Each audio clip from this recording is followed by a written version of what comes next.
So I finally got my hands on the all-new Pixel 6 Pro, and I'm gonna review this phone using this phone. That's right, I'm actually doing a review of this phone using the onboard microphone and camera on this phone. Now come with me on this review and let's review what this phone is all about. Hey guys, my name is Ty and welcome to DIY Space. If this is your first time viewing our channel, make sure to hit the notification bell and the subscribe button down below, and also feel free to leave comments and make sure you like the video as well. Alright, let's dive right into this review. The Pixel 6 Pro starts out at 1180 Canadian dollar. That is way below most of the other flagship phones like the Samsung S21. That phone starts out at $1,600. The iPhone 13 Pro, that starts out at 1,500 Canadian dollar. That's right. So this phone is the cheapest entry Pro phone amongst all the flagship phones. And did Google actually skip out on some features on this phone? That's kind of left to be determined. But I've been using this phone for about 24 hours now, and I must say this phone has been incredibly amazing. Now this phone comes in 3 different color choices. It comes in cloudy white, stormy black, and soda white. I did get this in the cloudy white color, and it also comes in 2 different memory configurations, 128 gig and the 256 gig configuration, but I opted for 128 gig. So all of this feature did end up coming to about 1,200 Canadian dollar for me, the phone. All right, one of the biggest thing that Google has touted for this phone for this year is the fact that they actually did make their first custom built processor, and it is called Tensor. Now Tensor has been in the works for many years, especially within the developers realm. We've been using it in terms of machine learning and AI. We've been able to bring all of that processing from the cloud and bringing it down to the device itself. So with Tensor is built around AI.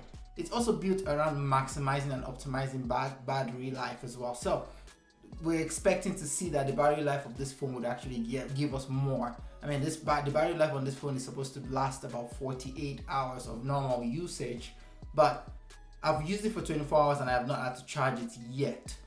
But I doubt after recording this video I'll be able to get that 48 hours because that's a very battery intensive. Alright, let's talk about the camera for a little bit. Now this phone is equipped with 3 sets of cameras and 1 at the front.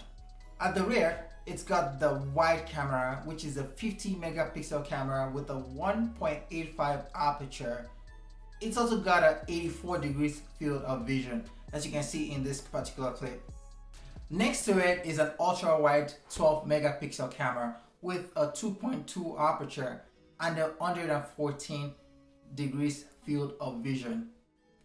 Also equipped on the phone is a 48 megapixel telephoto camera with a 23.5 field of vision and a 3.5 aperture. Combined, all of these cameras, they're all able to record 4K and 1080p video at both 30 and 60 frames per second. Now this is an amazing feature for video and content creator, as you can record and match the recording rate with your camera.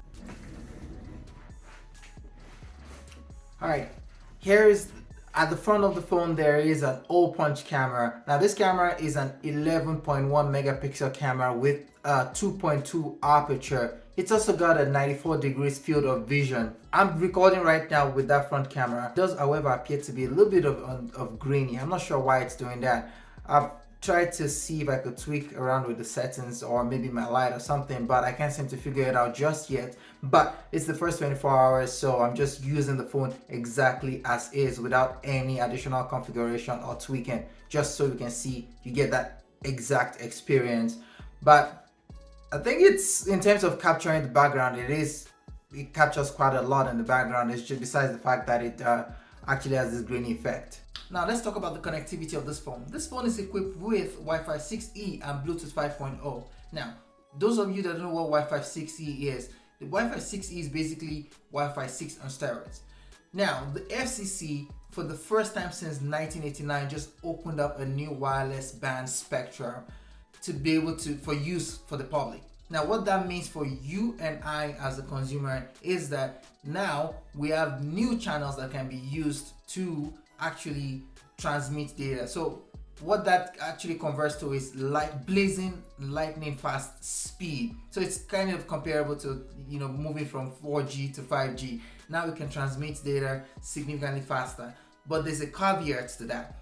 You need a Wi-Fi 6E enabled router, access points to be able to access this feature, which most people don't have anyway. So you won't really see the benefit of that. I did run a test with my iPhone 8, my Samsung S10 Plus, and this phone on my Wi-Fi 6 access points, and the speeds were kind of consistent between the S10 Plus and the Pixel, but the iPhone kind of saw a little bit of a slower speeds because it doesn't have that Wi-Fi 6 or 6E wireless card on it. So you will still see some differences, but not very significant enough to warrant going out to go and upgrade your wireless access points for now. But I think that feature is fantastic in terms of being future proof. So I'm super excited and happy that if buying this phone, you know that you can use this phone for the next 2 to 4 years without worrying about being severely behind in terms of technology. Now this phone is also 5G,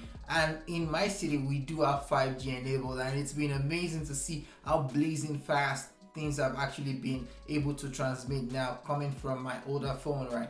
The difference is just day and night, right? You can see that things, when you open up things actually open up and respond a lot faster, and then you're able to browse pages a lot more faster as well. Like when I'm checking my Snapchat or my YouTube or my Instagram videos as well, those things load a lot smoothly, which takes me onto the display of this phone. This phone is a 6.7-inch OLED display, and it is 120 Hz refresh rate. Now 120 Hz refresh rate is fantastic for gaming, for content, for viewing and watching movies and content as well. Scrolling through this phone is very fluid and very smooth, and I really do enjoy actually, scrolling through the phone. It is just an enjoyable experience. You don't want to leave the phone, you just want to keep going through things and opening up stuff and watching content on this phone, right? I'm always gravitating. I've been finding myself watching a lot of content constantly back to back on this phone, because it actually it recreates colors. The colors are rich, the contrast is actually there, the brightness and the saturation, it is very deep and rich. So this phone is fantastic in terms of, even just with that 6.7-inch display, diagonal display, you're able to see everything in one full swoop. Now let's talk about the design and the placement of the cameras. On the rear side, the cameras are actually placed on this sort of raised bevel behind the phone. It kind of makes the phone, the camera stick out a little bit further from the main body of the phone. I kind of find this a little bit of a problem, especially if you're using this without a case. Sometimes when I put the phone on a flat surface, the phone just starts to slide itself and moves, and in some cases that's actually falling off. And I've had a bunch of close calls with that thing. So I think anyone who wants to get this phone, you're better off just getting a case for this phone, because I don't know or understand why Google decided to raise those cameras, by that much. Another problem with that design is that when you look at the top and the bottom of the phone, you can kind of see that the thing actually traps dirt on it. So you're gonna have to be constantly cleaning it very often if you're someone that's very particular, very clean oriented. So you're gonna have to have like cotton board to kind of be able to reach for that top and the bottom portion to get that thing cleaned all the time. Now on the front, it's got this hole punch camera. This is my first time using a phone with a hole punch. I'm kind of used to phones with the notch instead, and with the new UI on the phone or the OS, I sometimes find myself swiping over the camera and creating smudges over the front camera, because the camera is kind of in the same way as where you swipe from top to bottom to drop down that the menu for the settings and the configurations. So I think that might just be a getting used to kind of thing. So it might just take a little bit of getting used to be able to actually make that conscious effort of not swiping over the camera, but actually maybe a little bit to the left or to the right of the camera.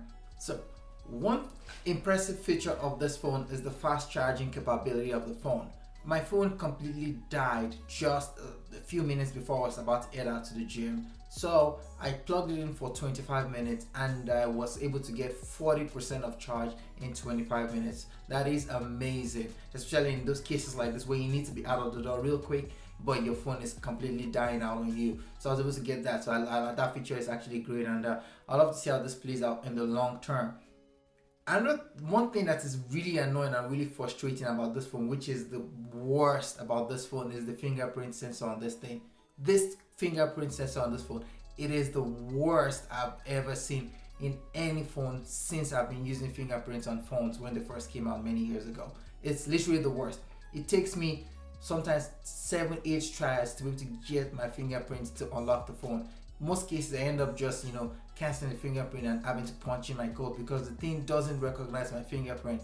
I understand that I have a dry and ashy hands and my fingerprints are not exactly the most reliable, but this phone actually accentuates and brings it out in the sense that it doesn't even let me sign in to my phone. My Samsung phones, I've never had issues logging in with my fingerprint. I even put lots of lotion and whatever on my hands, and still that just ends up leaving lots of smudges on top of my screen. So I ended up just using the pin code instead to get into my phone. So I don't know, hopefully with something that can be fixed with software updates, because that's one of the greatest things with Android, is that their hardware can be fixed. Well, a lot of the problems can be fixed with software because they have impressive hardware already built from the get-go. So all you need to do is use software to fix a lot of the issues. So I'm looking forward to see a lot of the other software updates that they'll be releasing subsequently on this phone. So another thing that's new to this phone is Android 12. Yes, Android 12 is the brand new spanking new operating system from Android, and this phone is packed to the grills with lots of Android 12 features.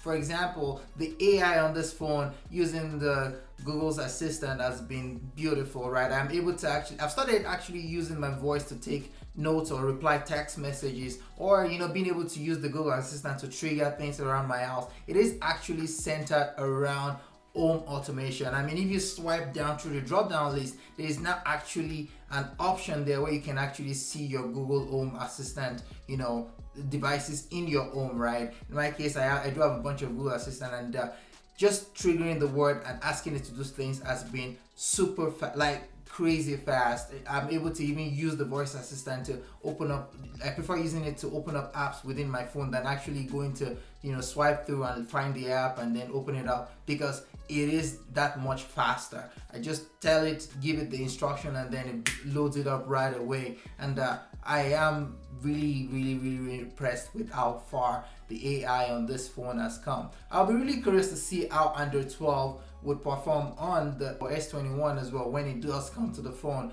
to see that comparison of that tensor chip or the tensor processor on this thing, bringing that AI processing to the on-device versus the Samsung phones that don't have that kind of feature. I want to see that difference, but right now we can only go based off of what we have on this phone until Android 12 comes out on other devices. But from what I've seen so far, Google has done a phenomenal, exceptional job with the operating system design. And one of the greatest thing about it is just the fact that it's not full of bloatwares that you will see with competitions like Samsung, right? You have the Samsung phones, you have a lot of other apps on top of it that they can be really annoying, and you can't really get rid of them. And this phone is just the pure, full, rich Android experience, no unfiltered, right?